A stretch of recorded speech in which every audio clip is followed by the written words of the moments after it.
let's look at the timeline. So first thing I want to do is getting pixel data on the screen. Then I want to start decoding some video frames, and then I want to render video frames on the screen. That's what we're going to be doing today.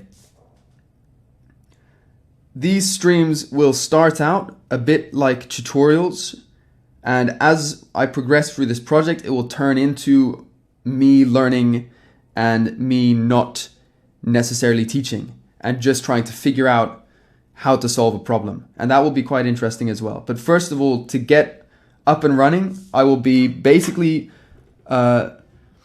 leading you through how to set up FFmpeg, how to set up OpenGL and GLFW, and how to start rendering stuff on the screen.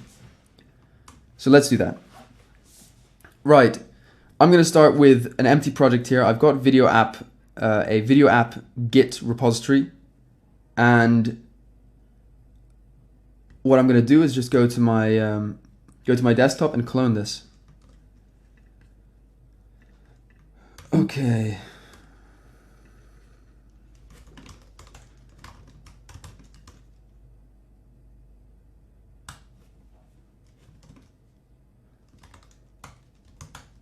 Okay, so there's nothing in it. It's just empty repository.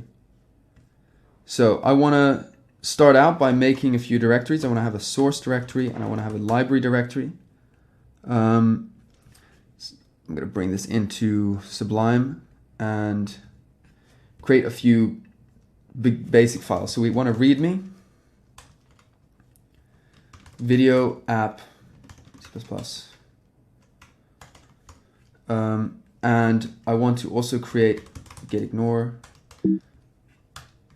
I want to ignore any like Mac DS store files. I want to ignore a build directory, and that's it for now. Okay, so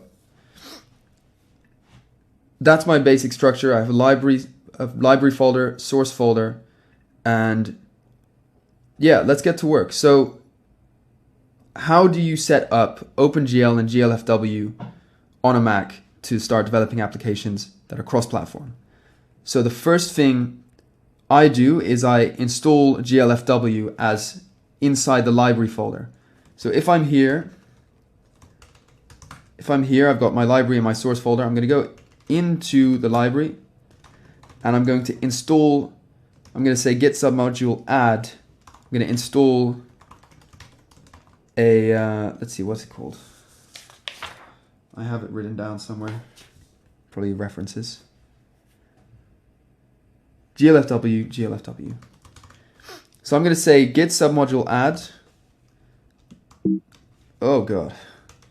So submodule allows you to put a different repo as a child into your repo.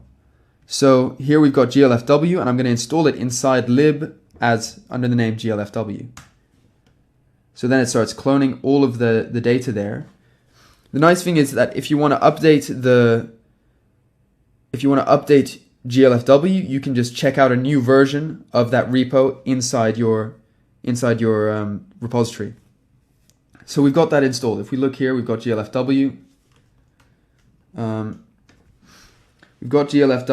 We've got all its sources, its include files, everything you need. You've got some CMake lists. Okay, so we've got GLFW. How do we actually make an application that can use this? Well, I'm going to be using something called CMake. And the way CMake works is you create these CMake lists.txt files throughout your project, and they're explaining to CMake how to build your project. So these are like, if a README is an explanation to a human, then a CMake list is an explanation to a build tool. And you're going to be explaining how all the different files in your project should be built together. So let me just, let's start writing that out. So first of all, dependencies. If you want to use CMake, you'll have to do like brew install CMake. And so you'd have to have Homebrew. Homebrew is just the most practical tool, in my opinion, for just installing these dependencies. CMake is, as I said, it's like a tool that actually It's a okay. So in the way build tools work, you would have a compiler like GCC or Clang that actually compile your application, and the line of code that compiles your application can be a really complicated line, and the way it all gets compiled together can be really complicated. So we create a step above that called with build instructions, where we write those instructions and then those instructions call the compiler and do all of the difficult work. So, okay, CMake is already installed, that's fine. So how does a CMake file look? You would start with like a CMake minimum required version. So I'm going to just say 3.13. I don't know if I'm actually using that version. And I'm going to give this as a project video app. It's going to use C and it's going to use C++. I want to use C++ 14. Okay, so now let's just doing a really basic version. We can add an executable. We can say video app, and we'll have a like source main.cpp file. So if we go into source here and I create a file main.cpp, okay, so then I would have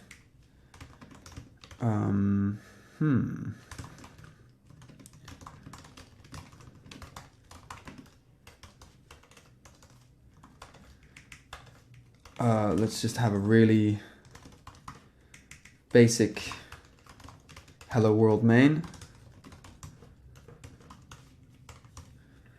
I wonder if that works. It's giving me some complaints. Redefinition of arg v argc.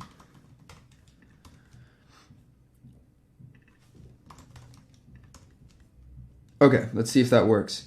So in our CMake list, we're building our main file into the video app. So our executable video app will just have one file that creates it. So then I'm going to go outside here. So I'm going to list, we've got our CMake list, a README, a library, and a source. I'm going to make a new directory build. And inside build, I'm going to say CMake whatever is in the parent directory. So if we're inside build, I want to CMake this project. So when I do that, it did some work and it created a make file here. And a make file you can call to build your project and it will execute it. So then I say make, and it says building target, linking executable, built. Oh God, that's not what I wanted to do. So now we can run our video app. It says hello world. Great. Not a video app at all. But that's a very basic CMake setup. You can CMake your project and then you can make it. Alternatively, CMake can create an Xcode project for you. So I'm going to remove my build file folder again and make a new one, start over. And I'm going to say CMake the parent folder, but don't make a make file, make an Xcode project for me. So it will read all these CMake files and output an Xcode project. So if I open up this build folder, I now have videoapp.xcode project. And when I open that up, I will have video up here in source files. I have a main.cpp. So I can then build it in Xcode, which is great because now I can use the Xcode debugger. There we go. Hello world. Program exited with code 0. So that's very cool. Let's link to GLFW. So the first thing I want to do is I want to add it as a subdirectory. I want to add GLFW there. So then what that means is it will go into library, it will go into GLFW, and it will find the CMake lists file of GLFW, and it will read all of that out and basically create a new thing for you to link with. Then all I want to do is, after I've added my main file to my executable, I want to also target link libraries. So my video app, I want to link GLFW, and yeah, that's probably it for now. I just want to link with GLFW. So let's try that.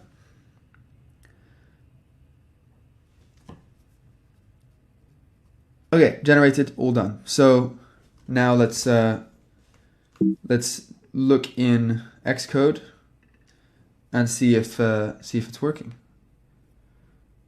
So it's building GLFW, it links with it, it's all good. We're running the video app. Now let's write some code that we use where we use GLFW. So we can keep that, but I want to include GLFW free.h. Instead of printing stuff, I want to create a window. I want to initialize my GLFW, and if it didn't initialize, I'm gonna like printf couldn't init GLFW, and we just return -1 or return 1. Okay, I still need my standard lib. So let's see if that works. Can we initialize GLFW like that?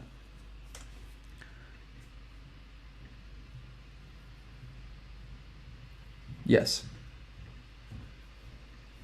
So I want to create my window. Let's see, 640, 480. Hello world. Okay, if we don't have a window, if we couldn't open that window, then again, I want to printf couldn't open window, and then just exit.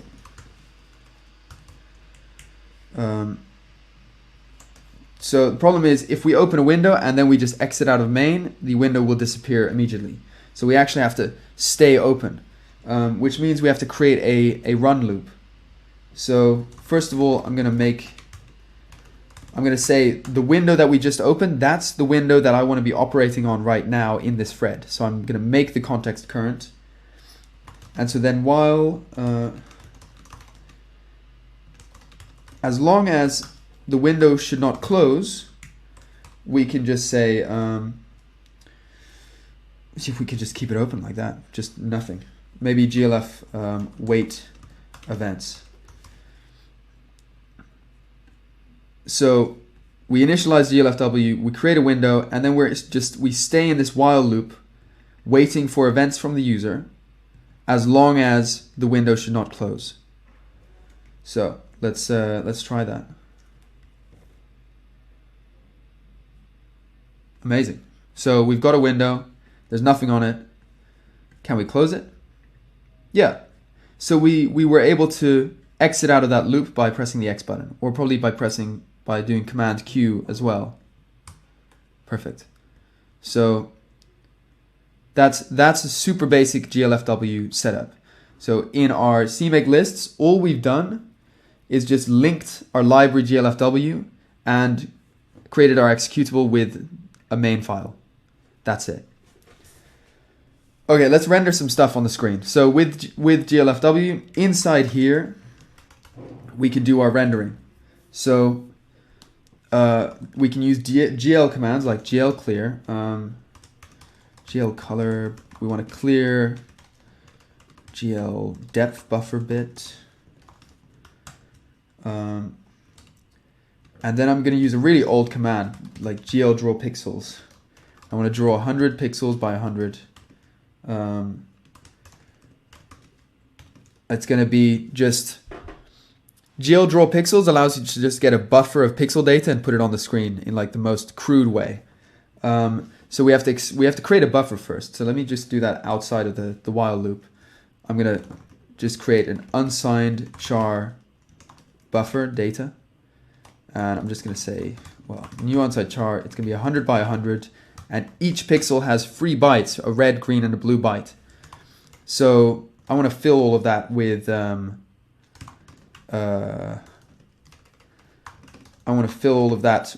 red, the color red.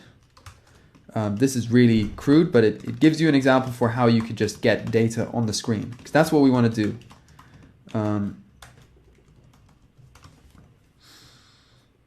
So there. Now, let's see. Data. Okay, so in this buffer, we've actually just got one buffer for all of the data. We don't just have like one buffer for each row of data, which means you'll have 100 pixels of the first row in bytes, and then 100 pixels for the second row, and then 100 pixels for the third. So the way you address all of that would have to be like, okay, if y is 0, if y is 2, then we have to go 200 rows down and then get whatever the x coordinate is. So we have to do y times 100, and for each pixel they're free, so that plus x times 3, and that, let me show that here. Okay.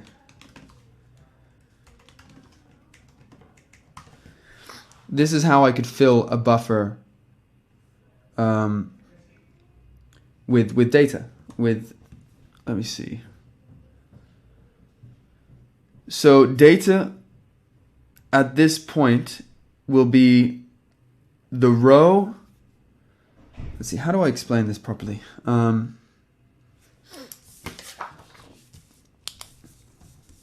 So,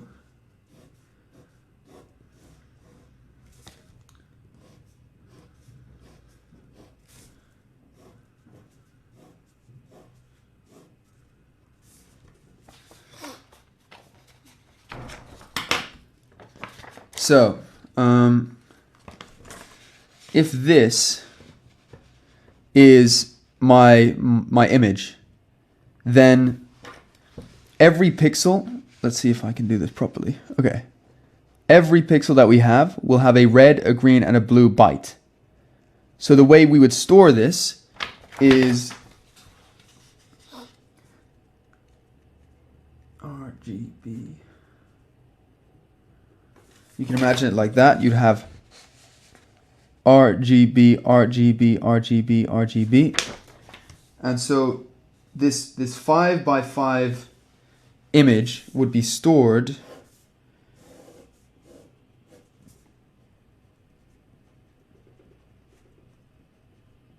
like this.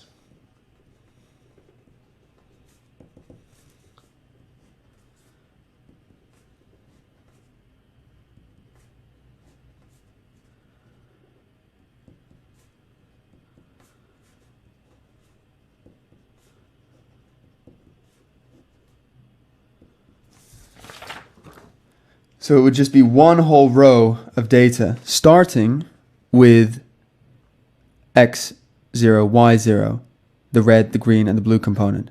And then x1, y0, the red, the green, and the blue component. Then x2, y0, until you get to the end of the line, and then you start with y1, x0, x1, x2, x3, and then row 2 and row 3. That's how the data is packed together. So if I want to create a 100 by 100 pixel image and fill it with all red pixels, then I have to, for each x and y, I have to find the red, the green, and the blue byte and fill them with, well, the red one with 255 and the green and the blue with 0.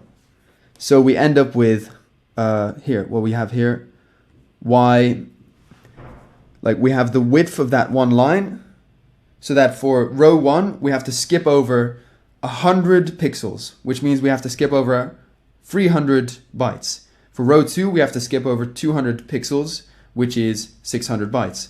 So we do whatever the width is times the amount of bytes per pixel, and then if the x coordinate is 2, we have to skip over 2 pixels, which is 6 bytes. So we have to times it by the size of each pixel.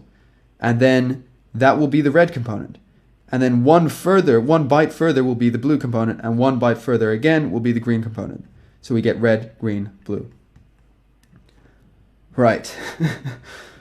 So with this code, I've filled into this buffer all red pixels. And then with GL draw pixels, I could explain to OpenGL that I'm giving it a buffer where all the pixels are packed in RGB order and that I want to print it. So I tell OpenGL, like, well, the width is 100, the height is 100. It's going to be RGB packed, and the type of each, like, let me just do GL draw pixels. Oh, it doesn't tell me. I was hoping it would give me the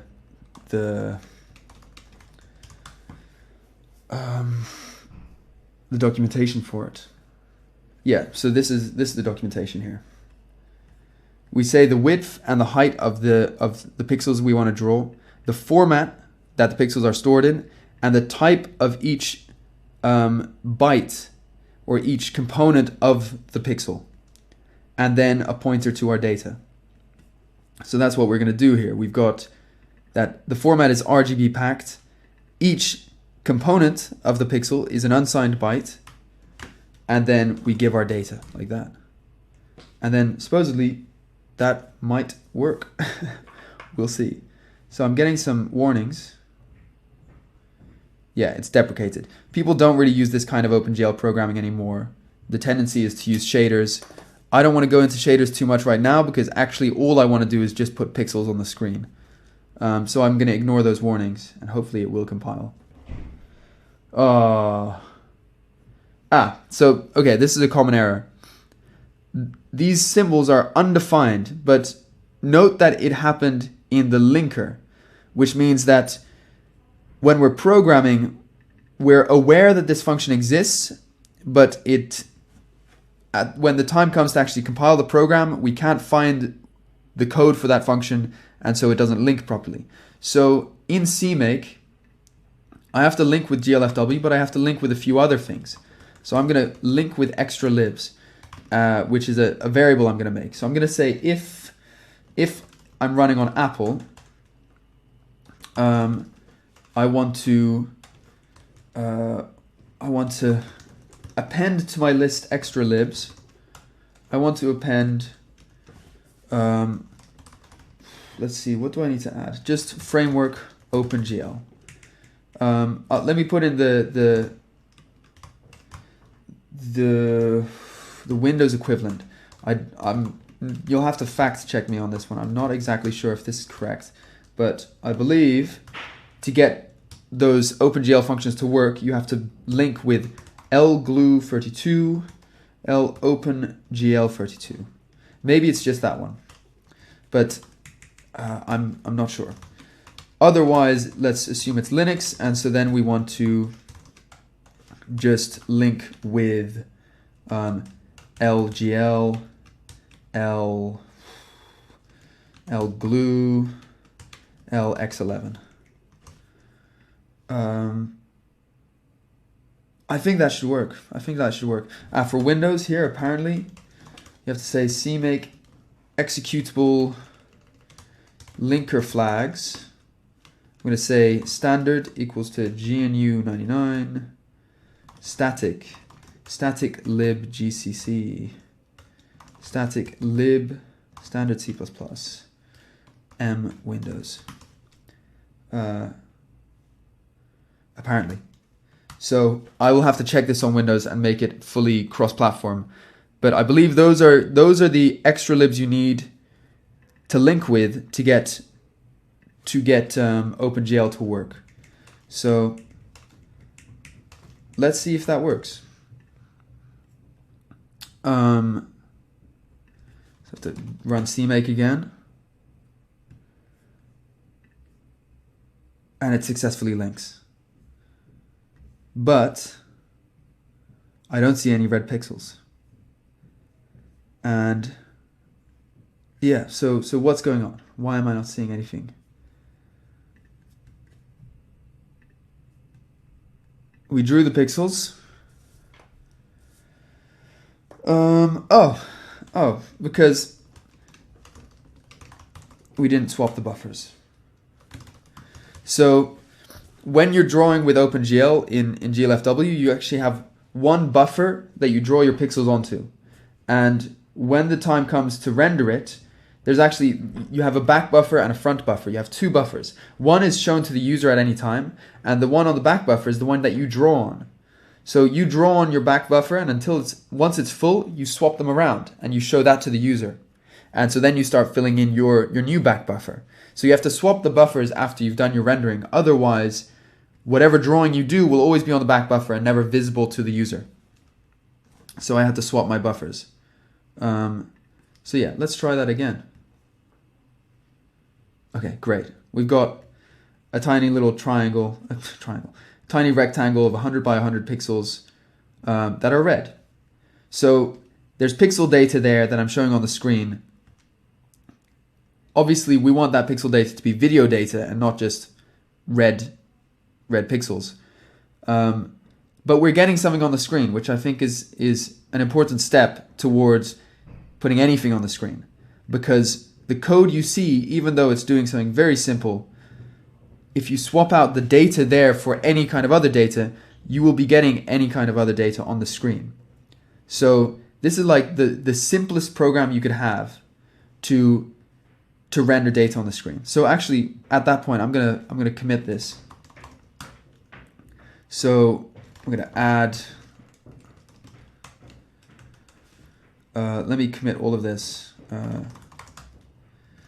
Add my get ignore file, my CMake list, my readme, my source file.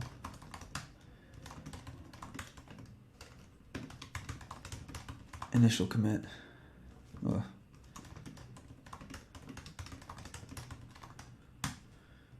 Great. I'm going to push that.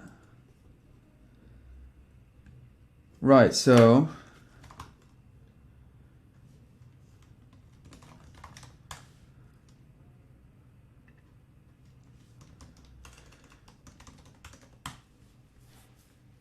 there we go, video app in C++. In our library folder, you can see there's like this reference to GLFW. So it's actually not got any of the GLFW source code in my repository. It just has a little reference to GLFW repository saying what version of that repository we've checked out. So we've got our library, we've got our CMake list with all our important stuff. That's it. That's all we need. Yeah, cool. Okay. The next thing I want to do is I actually want to swap out GLF draw pixels, because draw pixels, as you can see, what happens here is when we draw these pixels, they show up in the bottom of the screen, and we can't actually just place them anywhere on the screen. It's going to be drawing our buffer in from the bottom corner into the frame buffer, into the back buffer, and that's not very flexible. So what I'd rather do is create a texture, which is OpenGL's term for like an image that you can place onto things and you can render in different ways.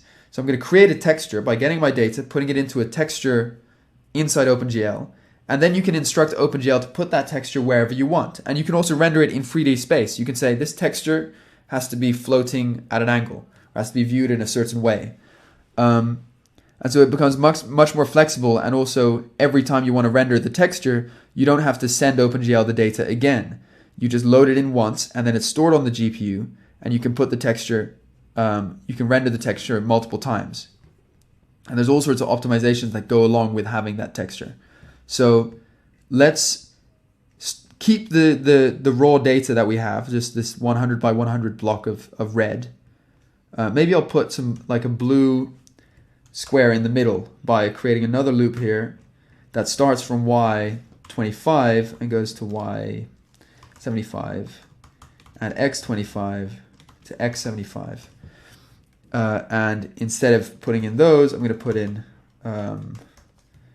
blue pixels like that. Let's see if that works. Oh geez. Yeah, so we've got our square with a blue square in the inside. Yeah, not very interesting. But yeah, so we've got that data. Now I want to load that into a texture so that every time we render, we can just render the texture. So in here, what I want to do is, let's see. So we're going to create a texture. So a texture will have an ID that we can refer to it as, which will be the handle. So I've got my texture handle variable, and then I'm going to tell OpenGL to generate one texture and give me back the name of that texture in the handle like that. And then we want to say, because the way OpenGL works is as a state machine. You place OpenGL into a certain state, and then you place it into a certain state, and then you can carry out specific operations on OpenGL. So when we say GL bind texture, our texture handle, I'm saying this texture ID that I have, I want to make some changes to this texture or use this texture right now. So from now on, refer to it as the 2D texture, the GL texture 2D, because that's the one that I want to operate on. And so, like at the end of that, once we've finished operating on that texture, we can then say GL, let's see. Yeah, no, we can then bind it to nothing. We can say GL bind texture 2D to 0, to null, so that we're now focusing on a different texture, on no texture. So that's the GL bind texture is like the next operations that we're going to do on texture 2D will be on the texture I just generated. So we bind a texture, then we want to basically say, what's the simplest way I can do this? The main thing we have to do is GL texture image 2D. We want to load in texture data into our GL texture 2D. There's a level argument that I don't care about. Then let me look up in OpenGL GL tech image 2D. Let me just show the documentation for this. Yeah, so first of all, the target texture that we want to work on, texture 2D that we've loaded in. The level is like how, like if you have one texture, you'd have level 0, which is like the highest quality version of that texture. And different levels will have different scales of your texture, so that based on where you're rendering it to, OpenGL can pick the most optimal version of your texture. So we're just going to say this is level 0. We don't care about different levels at the moment. Like, yeah, level 0 here, level specifies the level of detail number. Level 0 is the base image level. Level N is the nth mipmap reduction image. So mipmap reduction images, we're just getting smaller and smaller versions of the texture, I believe. So yeah, we don't care about that. Then we have internal format, which is how should OpenGL store this texture internally. And I'm going to say RGB, just red, green, blue components. That should be fine. And then it wants the width and the height. Yeah, the width and the height of the texture. So it's going to be 100 by 100. What's the next thing? The border. We have no border. We have nothing outside of that 100 by 100 range. And then the format of the data that we're going to put in. The format and the type, that's the same as draw pixels. So it'll be GL RGB, GL unsigned byte, and then our data. So that's what we need to do to load in our data into our texture 2D.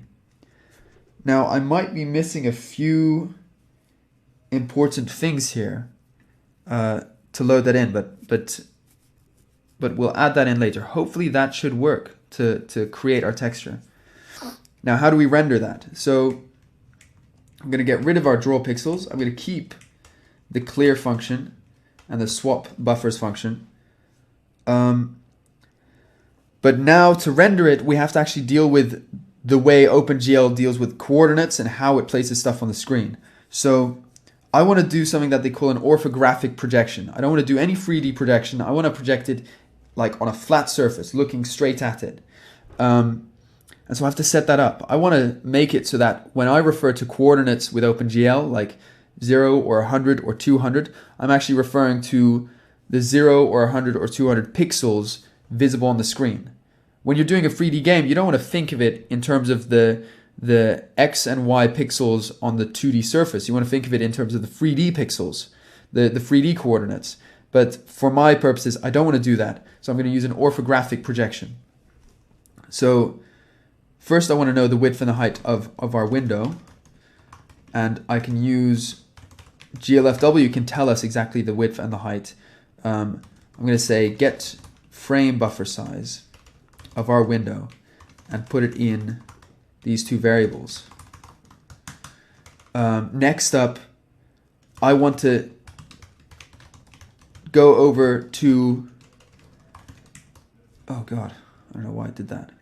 I want to say GL matrix mode, GL projection. I want to switch to, like, there are two matrices in OpenGL, I think, or maybe more, but two important ones, the projection and the model view. So the coordinate system that describes how stuff is projected, then the matrices and the transformations regarding that is stored in the GL projection matrix. And then there's another matrix for the model view, the way the points inside the world get transformed. And that's in the model view. So the projection matrix describes how things should be projected, and the model view matrix describes how points should be transformed within the space. So if you want to change the camera, the way stuff looks, you want to change the projection matrix. If you want to place stuff after setting up the camera, if you want to then place things in the world, you have to use the model view. So let me switch over to have the model view below that. So here, set up orthographic projection. And here, after setting it back to model view, we can do render whatever you want. So inside GL projection, I'm going to load identity. I'm going to reset the matrix to an identity matrix. And then I'm going to use GL ortho to just fill that matrix with an orthographic projection. So if you look at GL ortho,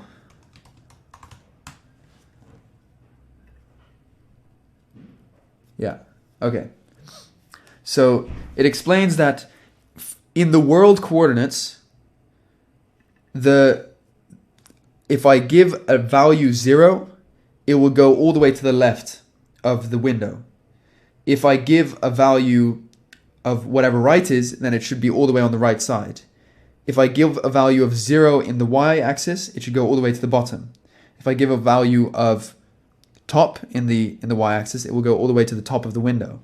And so if I set those values to be exactly 0 window width, 0 window height, then our world coordinates will be the same as the final window coordinates. Like if you put 20, 20 as your coordinates, then it will become the 20th pixel from the left and the 20th pixel from the bottom. So this is our way of basically saying to have a one-to-one mapping with the screen. No 3D projection, nothing strange happening from OpenGL because we don't need it right now. The last is near and far. That's how to deal with the Z axis of if you have stuff in 3D. We don't care about that right now, but the basic values are usually just -1, 1. That's an orthographic projection. Once we have that, now we can render our texture. First things first, we have to bind with it. We have to enable our texture 2D, which says that whatever things we're going to draw, if we're going to draw a triangle or we're going to draw a quad or we're going to draw some kind of shape in OpenGL, we want to draw it with the texture. We want to use the texture as our paintbrush. So we want to do GL texture 2D. We want to bind specifically our texture handle there as our texture. And then we're going to begin drawing some quads. How do you do the quads? Well, first I say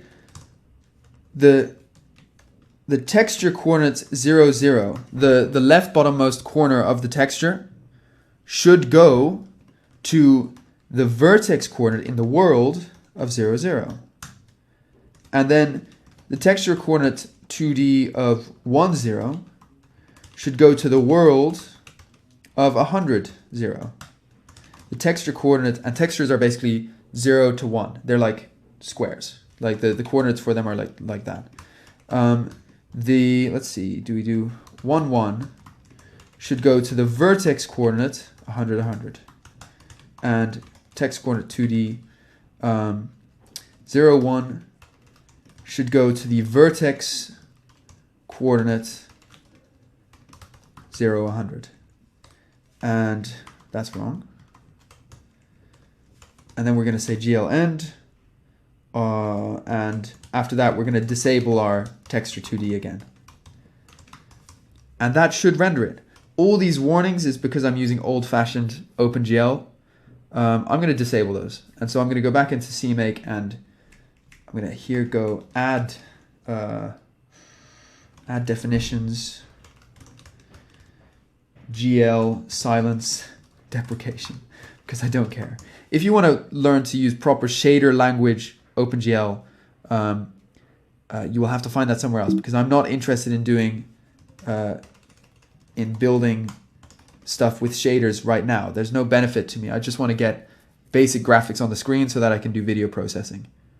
Right, let's try that. Succeeded, great, but it's a white image. Why is it white?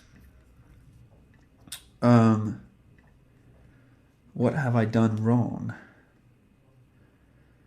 Okay, I must give more parameters here for loading the texture. So I have to tell the way the pixels are stored. The GL unpack alignment should be 1. Perhaps that's the issue. I don't need to use CMake again. Okay, that's not the issue. I've written down some other things that I might need, so I'm going to write all of those back over. The texture parameters, parameter I, texture 2D, texture wrap S.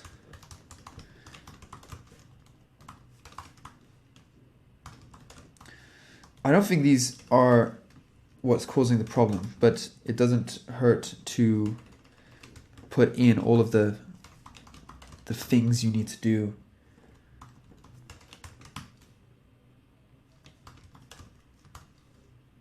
GL tech env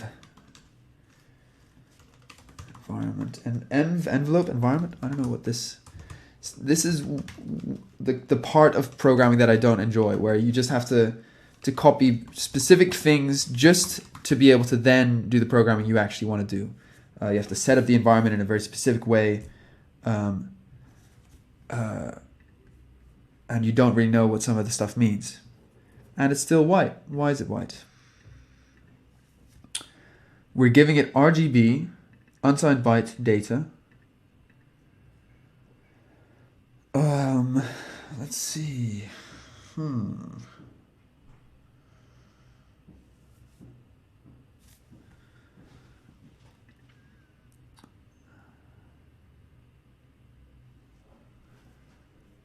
GL quads, text handle.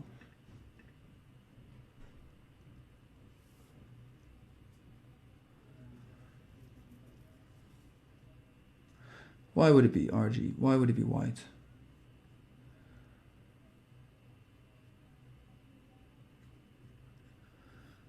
It's as if...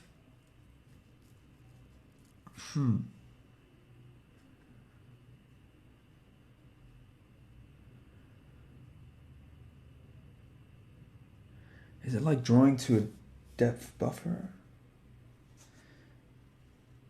Why does it have no content?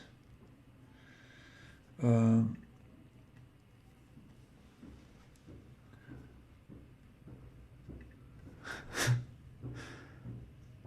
that's not going to help me.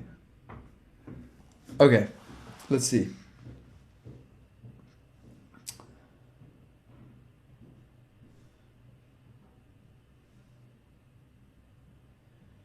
we generate our textures.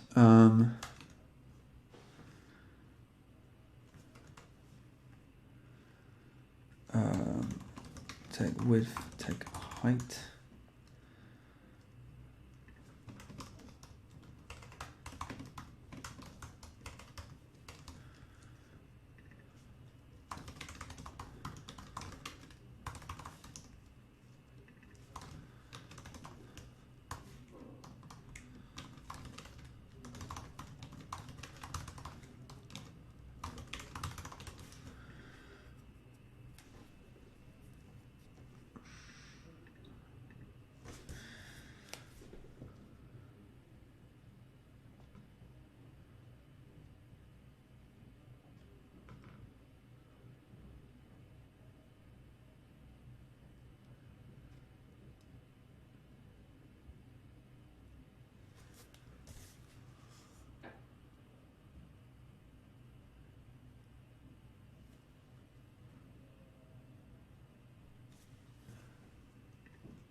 Okay, that's very annoying.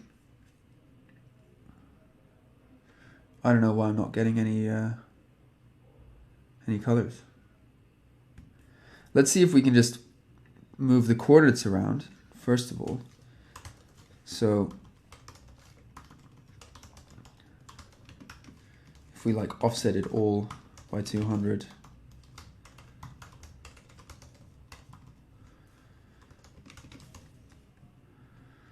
and make it all twice as large.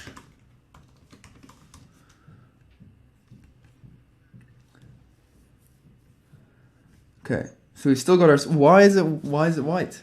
Why am I not getting my reds and my blues? Unpack alignment 1. That's so strange. So the way it's reading my data is incorrect, but I don't know why. I don't know what is incorrect about it. Unpack alignment 1. Interesting. Let me see. I got another bit of code somewhere where I successfully did it. Let me check if I can find that.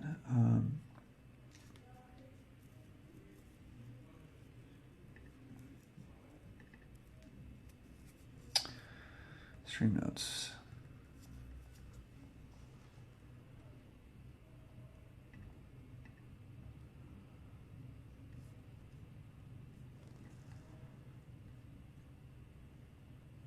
Colored buffer bit, texture 2D.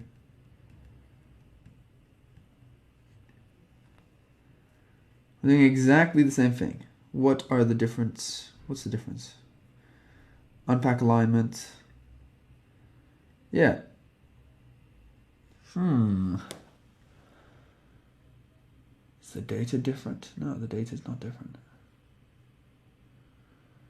Oh, that's a much nicer way of doing it. Oh, yeah.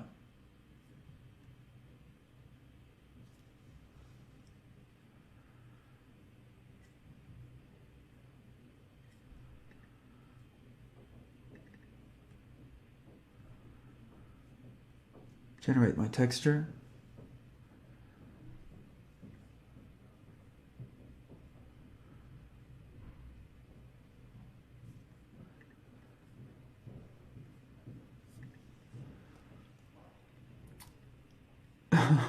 I don't know what's different. I don't know what's wrong.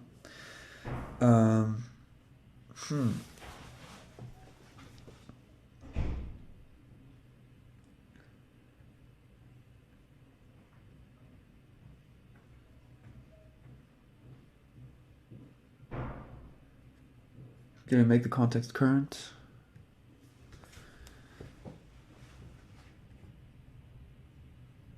When I'm generating my texture, I have to have the right context. Otherwise, the texture is not gonna be in the same place. Wow, that's stupid. There you go. So we've got our texture, we've got our data being represented or rendered in a certain place on the screen in OpenGL.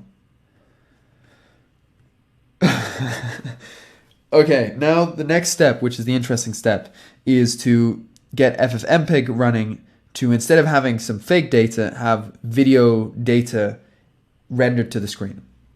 I'm going to take a short break and then come back in like 5 minutes and then start doing all of the work to get FFmpeg to run. Cool.